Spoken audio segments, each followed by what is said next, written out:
Schools, Jeremy Patterson. Hi, Jeremy. Good afternoon, Bart. Nice to see you. Welcome back. It's good to see you. Happy New Year. Yeah, Happy New Year to you as well.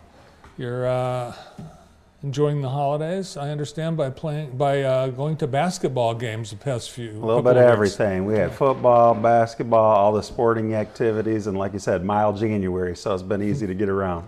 So we're, what, a half year into your superintendency? How's it going? The first 6 months were fantastic, and so really just ready to make the turn in the school year and the first year as superintendent. You know, it's almost like I haven't gone anywhere. It's still Jackson, and so it's very natural, and it's been a comfortable transition and just very exciting times for JPS and myself. Cool. Well, next week, the MLK Medal of Service Award, of which you are familiar, being a past winner, Yes. is going to James Johnson Jr., and I understand that he, representing IBEW, will be making a gift on behalf of the union to JPS. Yeah, we're proud of James. He's a Viking strong guy, a huge community supporter, and just doing great work. So I'm glad to see him being recognized. And lots of young people at middle school at Parkside will be the beneficiaries of the coats. I think it's even a little bit more than last year, which is great to see the investment and the local community support. And like I said, he's Viking strong and committed to helping our school system. Nice. Well, students at Parkside, they'll be seeing gifts of new coats, hats, mittens, and gloves starting on Monday. So thanks to IBEW and James Johnson Jr. Speaking of Parkside, you've got students that presented at Whole Child Collaborative. What can you tell us about that? I was just speaking with Kelly Crum and the wonderful leaders there at middle school at Parkside, and because she's in different spaces within the community, they were talking about the great things happening with the student voice. So I think this is probably year 5, you know, back to Jay Marks and Dr. Johnson, a few years past that, where we just are continuing to develop leaders, but more importantly, understanding the student experience. And so they hear directly from the kids, and it's even better than hearing from the principals reporting out how things were going. So they ask them, you know, how's your school experience? If it can get better, you know, what are those things that you need to be successful? And so there's a large group that exists at Parkside and just a small sample here, but the adults are always blown away by the student voice. And so it's great to see them using their voice and being empowered to do so. Are the kids surprised that you're asking them for their opinions? Well, I think, you know, middle schoolers like to tell you what they think anyhow. So I think it kind of happens naturally, but at the same time, we like to get a real good mix of kids that we're talking to. And so not just your AP students or your honor roll students, but just the whole student experience is what we're concerned with, and what can we do as adults to support them in their educational spaces. Great. We have some breaking news, Jeremy. Just yesterday, the DECA team from Jackson High had a number of state competition qualifiers held at Eastern Michigan University. Wow. Wow. Quite a few. Look at that picture. So what's not breaking is how successful our DECA program has been over the past few years under the leadership of Mr. Cunningham and many others. Put a lot of work in, and our kids are being highly successful. And this is what they're asking for: hands-on learning experiences. They get out and they compete and they perform to the best of their abilities. And I think there's just been a high return on investment. Coach does a great job of recruiting the kids. I call him Coach Cunningham. Recruiting kids to come out, and then they tell the story afterwards, like to the rest of the kids, you've got to try this. It really helps them to blossom whatever career path they're going into. So it's not all the same.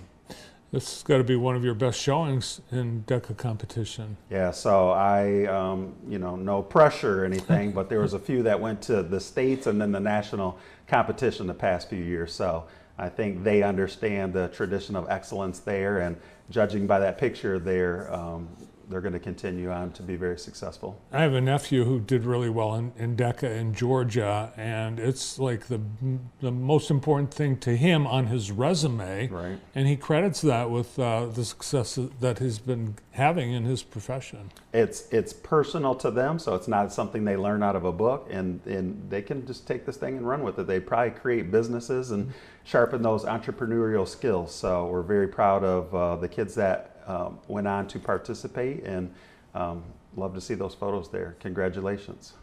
Well, let's turn to Viking sports because some things to celebrate include so far winning seasons for both the boys and the girls basketball teams. Yeah, they've been fun to watch. You've seen some of the kids over the years, right? A lot of the kids have been in the program from little Vikings to middle school and now seeing them at the varsity level, competing at high levels. We have great coaches. It's great to see the fans come out. The band was at our last home event, and they say it's hard for the opposing team to shoot when the band is so loud, and the students were calling out kids' names to come cheer them out. Spring Arbor was a packed house, so you know it's gonna the kids are gonna remember these experiences for a long time, and they're just a great group of kids. Yeah, it's great conditioning for those athletes that played over the holidays at Spring Arbor to have that full house. That I think helps their confidence playing in front of that size crowd. So they're not like Michigan right now, blowing everybody out by 40. So they're learning more of the game when they have to play in those close, tight situations. But they're fun to watch. Oh well, we should give Michigan State a shout out too. Go, Coach Izzo. He's teaching life lessons 20 years after, isn't he? Yeah, 750th win this past week. Wow, he's incredible. Awesome? All right, we've got the Vikings have wrestlers, both boys and girls, complete team wrestlers, and the girls are doing pretty well. I think their last invitational was this past Friday, and they won. Yeah, same thing. These are not new names. These are very familiar names. They've been with the program a long time, and they're just reaping the benefits of hard work. You know, wrestling is one of those very tough sports. So to see our young ladies and young men compete, you know, most of the time it's just person on person. So it is a team sport, but you got to get out there individually and get after it. And I think there's record numbers this year that I understand in the wrestling program. So sometimes success breeds success, and they're winning, and their team size is growing, and just really representing JPS well. Well, you've had really, I think, at Jackson, a great wrestling tradition. You've had huge numbers, but you've had athletes that have gone on to the state championship, and I think that has probably inspired a lot of the girls to want to take it up. That part, and they come back. And so a lot of our coaches and, you know, the alumni, they come back and they wrestle. And so I think that builds community.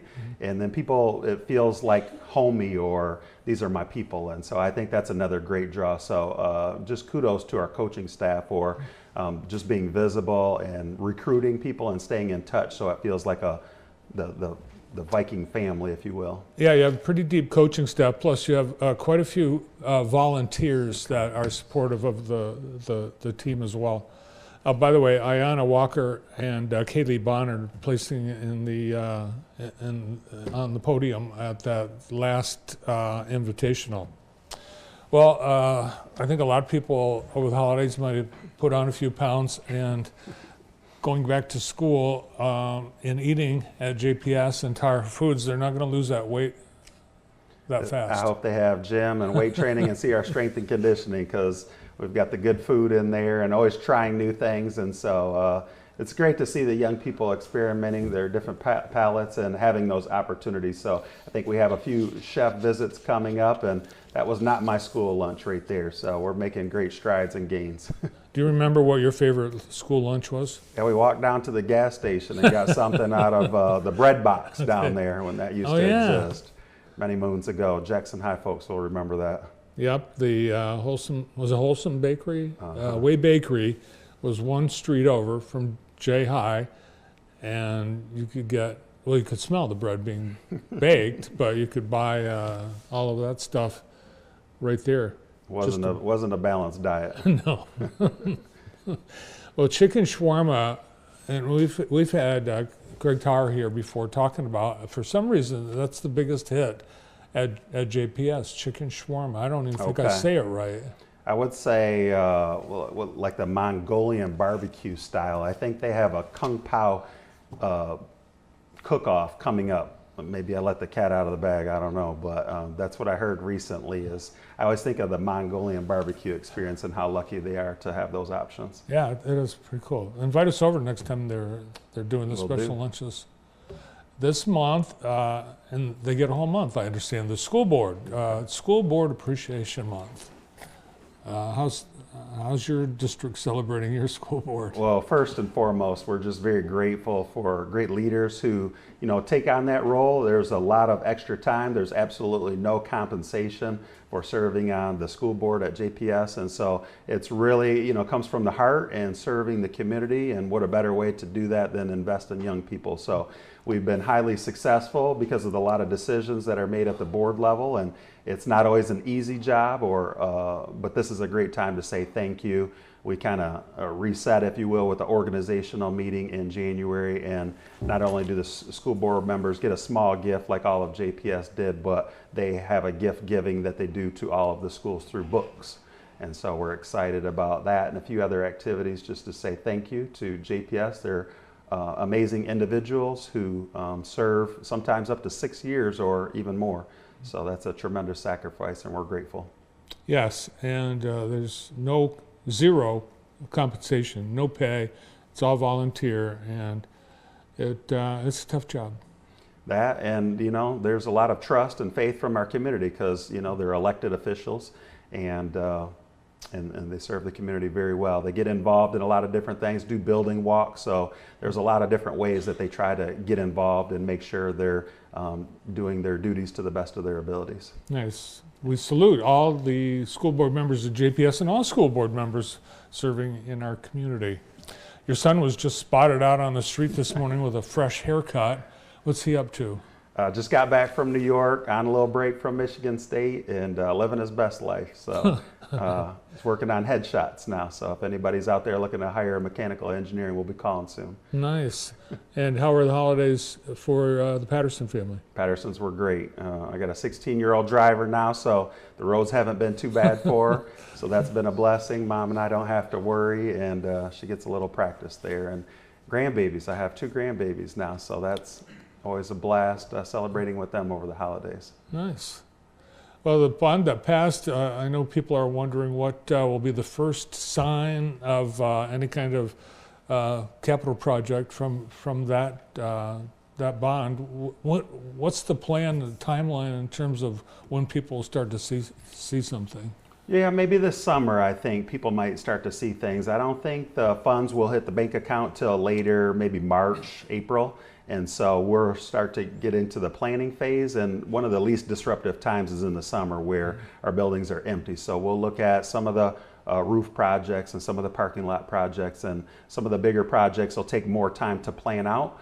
And so 2026 they'll start to hear those plans, and that's one thing we were successful in passing the bond is communication, being in the community, making sure they stay informed. And so we plan to do that as we continue to make plans moving into 2026 at the board level, as well as just communicating out in the community. And I know we'll share all those details with you when they come available. Good deal. Great to see you. Thanks for coming in today. Happy New Year. Happy New Year. Superintendent at Jackson Public Schools, Jeremy Patterson. Well, up next.